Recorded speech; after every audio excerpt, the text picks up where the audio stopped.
প্ৰত্যাশিতভাৱে অসম জাতীয় পৰিষদৰ প্ৰাৰ্থীৰ আজিৰ নাম ঘোষণা কৰা হ'ল। কালি যিহেতু সভাপতিয়ে ঘোষণা কৰিছিল যে আজি প্ৰাৰ্থী তালিকা ঘোষণা কৰা হ'ব, সেইমতে প্ৰত্যাশিতভাৱে ডিব্ৰুগড় লোকসভা যিটো সংসদীয় সমষ্টিৰ বাবে অসম জাতীয় পৰিষদৰ সভাপতি লুৰিণজ্যোতি গগৈৰ নাম যিহেতু ঘোষণা কৰা হৈছে আৰু বৰ্তমান মই তেওঁ ডিব্ৰুগড়ৰ বাসগৃহত আছোঁ আৰু তেখেতৰ নাম ঘোষণা কৰাৰ লগে লগে আচলতে তেখেতৰ বাসগৃহ তেখেতৰ সমৰ্থক শুভাকাংক্ষীৰে ইয়াত ভৰি পৰিছে। হাজাৰ হাজাৰ সমৰ্থক আহি তেখেতৰ বাসগৃহত শুভেচ্ছা জ্ঞাপন কৰিছে আৰু মোৰ লগত তেখেত উপস্থিত আছে।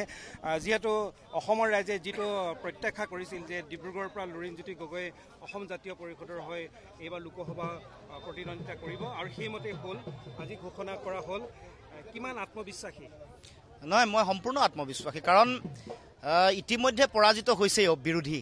কাৰণ মই ঘোষণাই কৰিছোঁ যে যিদিনাখন প্ৰথম প্ৰাৰ্থী তেওঁলোকে সলনি কৰিলে সেইদিনাখন তেওঁলোকৰ প্ৰথম পৰাজয়। দ্বিতীয় পৰাজয় যিদিনাখন তেওঁলোকৰ নতুন প্ৰাৰ্থীগৰাকী যিগৰাকী তেওঁলোকে ঘোষণা কৰিলে।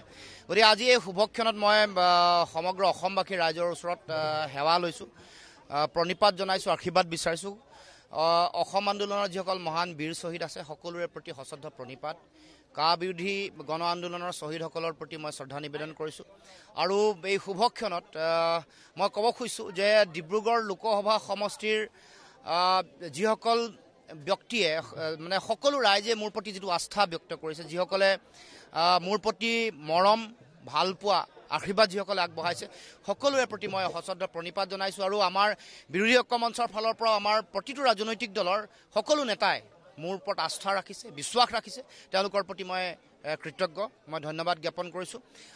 ক'ব খুজিছোঁ যে এইবাৰ এই যুঁজখন যিগৰাকী প্ৰাৰ্থী বিজেপিয়ে ঘোষণা কৰিছে তেওঁৰ লগত বিৰোধী ঐক্য মঞ্চ বা লুৰিণজ্যোতি গগৈ নহয়, এই যুঁজখন হ'ব সৰ্বানন্দ সোণোৱালৰ বিৰুদ্ধে ৰাইজৰ জনগণৰ যুঁজ।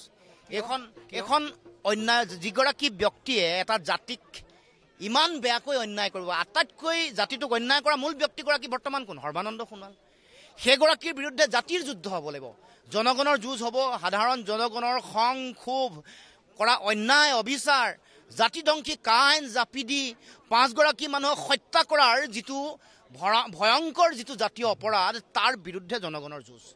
গতিকে মই ভাবোঁ যে এইখন জনগণৰ কাম। মানুহে পাহৰি যোৱা নাই 5গৰাকী সুঠাম যুৱকক কেনেকৈ মৰিয়াই গুলিয়াই হত্যা কৰি যিটো এটা জাতিটোৰ প্ৰতি যি অন্যায় কৰিছে, যিটো অক্ষমনীয় জাতীয় অপৰাধ কৰিছে, তাৰ উত্তৰ এইবাৰ এই নিৰ্বাচনত ৰাইজে দিব। গতিকে আমি কাখন অনাৰ ফলত অসম চুক্তি নাইকিয়া হৈ গ'ল, নাটচাট হ'ল, অপ্ৰাসংগিক হ'ল। 5গৰাকী বীৰ শ্বহীদ মৃত্যুমুখত পৰিলে।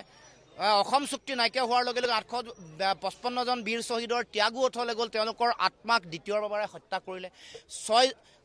6 নম্বৰ দফা কাৰ্যকৰী কৰিম বুলি কৈ কমিটি বনোৱাৰ পিছত ধোঁৱা চাঙত তুলি থ'লে, 6 জনগোষ্ঠীৰ জনজাতিকৰণ নকৰিলে, বৃহৎ নদী বান্ধৰ বিৰোধিতা কৰিছিল তেওঁলোকৰ দিনত 14 চনৰ আগত নিৰ্বাচনৰ সময়ত বিজেপি চৰকাৰে। তেওঁৰ দিনত 500 মেগাৱাট মুকলি কৰিম বুলি তেওঁ উদ্যোগ ল'লে। এয়াই হ'ল সৰ্বানন্দ সোণোৱালৰ দিনৰ তেওঁ কাম কৰা কৃতিত্ব। তেওঁ এই ধৰণে জাতিটোক তেওঁ অন্যায় কৰিছে, এইধৰণে তেওঁ অবিচাৰ কৰিছে। তাৰ উপৰিও 6 জনগোষ্ঠী জনজাতিকৰণ নকৰিলে বুলি ইতিমধ্যে কৈছোঁ। বান গৰাখহনীয়াৰ সমস্যা ৰাষ্ট্ৰীয় সমস্যা হিচাপে ঘোষণা কৰিম বুলি কৈ ডিব্ৰুগড়ক এটা ভয়াৱহ পৰিৱেশৰ মাজলৈ ঠেলি দিলে। মোহনা ঘাট, মাইজান ঘাট আপোনালোকে সকলোৱে সংবাদ পৰিৱেশন কৰি আছে। ৰমৰীয়া এইবোৰৰ বানপানীৰ ভয়াৱহতা সকলোৱে দেখিছে। ডিব্ৰুগড় চহৰখনৰ কৃত্ৰিম বানপানী, ঐতিহাসিক ডিব্ৰুগড় চহৰখনৰ কৃত্ৰিম বানপানীৰ সমস্যা সমাধান কৰিব পৰা নাই। নামৰূপ সাৰ কাৰখানাৰ 4ৰ্থ গোট বনাব নোৱাৰিলে। একেবাৰে অক্ষম এগৰাকী ব্যক্তি, অক্ষম এগৰাকী নেতা, যিগৰাকী ব্যক্তি আজিও টুইন টাৱাৰ মানুহে বিচাৰি থাকে গুৱাহাটীত। ক'ত টুইন টাৱাৰ? ডিব্ৰুগড়ৰ মানুহে আমি এক্সপ্ৰেছ হাইৱেত গাড়ী চলাবৰ কাৰণে সকলোৱে বাট বিচাৰি থাকে, এক্সপ্ৰেছ হাইৱে ক'ত? ব্ৰহ্মপুত্ৰ খনন কৰিম বুলি কোৱা মুখ্যমন্ত্ৰীগৰাকী, আগৰ মুখ্যমন্ত্ৰীগৰাকীৰ দিনত এতিয়া ব্ৰহ্মপুত্ৰ খননটো বাদে দিলোঁ, ব্ৰহ্মপুত্ৰৰ বুকুৰ গৰাখহনীয়াই ডিব্ৰুগড় চহৰখনলৈকে ভয়াৱহতা নমাই আনিছে। চাহ জনগোষ্ঠীয় ৰাইজৰ যিটো বহুদিনীয়া দাবী যে মজুৰি বৃদ্ধি হ'ব লাগে 350 টকা, তেওঁ দিনতে প্ৰতিশ্ৰুতি দিছিল, নকৰিলে। গতিকে এইবোৰ কথা বিচাৰ বিশ্লেষণ মানুহে কৰিছে, কৰিব। আৰু মই ভাবোঁ যে মই যেতিয়াই প্ৰথম তেওঁলোকৰ আগৰ পূৰ্বৰ যিগৰাকী সাংসদ সেইগৰাকীৰ নাম কৰ্তন কৰিলে তেতিয়াই মই কৈছোঁ যে ইয়াৰ বিজেপিৰ প্ৰথম পৰাজয় 10গৰাকী MLA থকা লোকসভা তাৰমানে সকলো MLA তেওঁলোকৰ আছে 2গৰাকী ৰাজ্য চৰকাৰ মন্ত্ৰী 2গৰাকী কেন্দ্ৰীয় চৰকাৰ 1গৰাকী কেবিনেট মন্ত্ৰী 42 লাখ কৰ্মকৰ্তা থকা বুলি কয় তাৰ পাছতো ভয়ত পলাই পত্তং দিব লগা হৈছে পৃষ্ঠভংগ দিছে আগৰ প্ৰাৰ্থীগৰাকী তেওঁলোকে মানে সলনি কৰিব লগা হ'ল সেইটো তেওঁলোকৰ ডাঙৰ পৰাজয় দ্বিতীয় পৰাজয় সৰ্বানন্দ সোণোৱালৰ নাম যেতিয়া ঘোষণা কৰিলে কৰাৰ লগে লগে কাৰণ তেওঁ মুখখন তেওঁ থিয় হোৱাৰ লগে লগে অলপ দিন মানুহে দিল্লীত থকাৰ কাৰণে পাহৰিছিলে লগে লগে 5গৰাকী কা আন্দোলনৰ শ্বহীদৰ কথা মনত পৰিছে কা আন্দোলনৰ কথা মনত পৰিছে কাখন জাপি দি জাতিটোক কৰা অন্যায় ভাষা কৃষ্টি সংস্কৃতি কেনেকৈ ভয়াৱহ ভৱিষ্যতৰ মাজলৈ ঠেলি দিছে ৰাজনৈতিক ভৱিষ্যত অন্ধকাৰ বুকুলৈ ঠেলি দিছে এইবোৰ কথা মনলৈ পৰিছে গতিকে মই সাজু হৈ আছিলোঁ মই বিচাৰিছিলোঁ যে সৰ্বানন্দ সোণোৱাল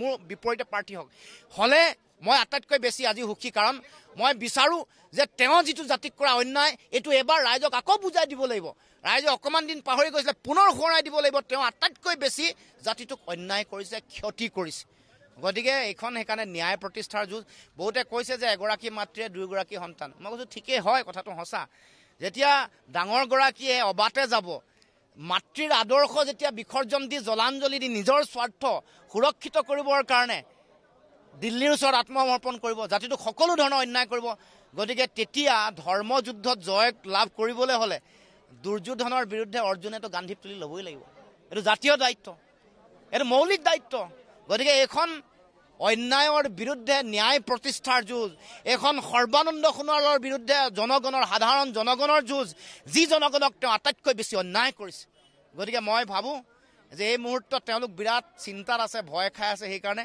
ৰাইজক মানে এটা সাইকলজিকেল ৱাৰ কৰি মানুহক ভুল বুজাবৰ কাৰণে ইমান ভোটত জিকিম সিমান ভোটত জিকিম মই মোৰ মানে পুতৌ জন্মিছে প্ৰাৰ্থীগৰাকীয়ে নিজেও কোৱা আৰম্ভ কৰিছে এতিয়া বেলেগে ক'লে কথাবোৰ প্ৰচাৰ নহয় প্ৰাৰ্থীগৰাকীয়ে এতিয়া কোৱা আৰম্ভ কৰিছে মই ইমান ভোটত জিকিম মই বোলো এইটো জিকিব কেতিয়া যদি EVM ৰাইজে ভোট দিব ৰাইজেহে সিদ্ধান্ত ল'ব জিকাব কিমান ভোটত জিকাব ৰাইজে সিদ্ধান্ত গ্ৰহণ কৰিব তেওঁ যে ফুটনি মাৰি আছে তাৰ মানে হতাশাত আছে ভয়ত আছে মনোজ ঝাণ্ডৰ কিমান ধৰ আপোনাৰ ফেক্টৰ হ'ব কাৰণ তেখেতটো খেলিবই যদিও আপোনালোকৰ সহযোগী দল নহয় এই যুঁজখন খেলিবই বুলি কোৱা কথাটো চক এইটো এটা লৰা ধেমালি কৰা নিচিনা কথা এইটো এটা জাতিৰ সংকটৰ সময়ত জাতিৰ পক্ষত যুঁজ দিব লাগে বিজেপিক পৰাভূত কৰিব লাগে দেশৰ সংবিধান ন্যায়পালিকা গণতন্ত্ৰক ৰক্ষা কৰিব লাগে এইটোতো সাধাৰণ লৰা ধেমালি নহয় কোনোবাই মন গৈছে টকা পইচা আছে কাৰণে খেলি দিব এইটোত উচিত কথা নহয় এইটো সময়ক সকলো মানুহৰ হিচাপ নিকাচ ৰাখে গতিকে মই আহ্বান জনাইছোঁ যে এই সময়ত দেশৰ যিটো আহ্বান